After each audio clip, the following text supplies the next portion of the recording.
Okay, I just wanted to get this up close and personal. So I just want to show you where I'm burying these seedlings.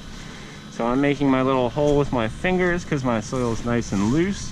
And I'm putting it in the ground. And then I'm scooching soil right around it. See how it's still below? This soil is still below this growing point. That is perfect. That's what we want. So I'm just going to press that down gently and we're good to go. Another thing I wanted to talk about super briefly is how awesome this drip tape is. This drip tape helps you accurately space plants. You can see as I rub my finger over it, you can see where the water's coming out. Now this is probably about 12-inch drip tape, meaning that these little holes where water comes out is about 12 inches apart. Here's my next one.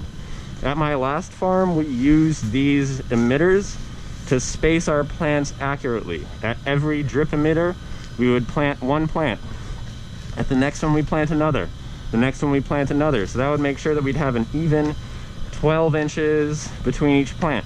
They make the drip tape in different sizes. They can make it in 24 inches all the way down to 6 inches. So depending on what kind of plant spacing you've got, you can purchase drip tape that gets water directly to each plant.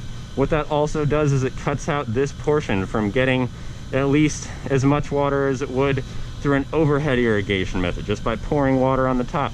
This spot is dry, meaning that it's going to be harder for weeds to germinate, but the plants that we want are getting water directly to their roots.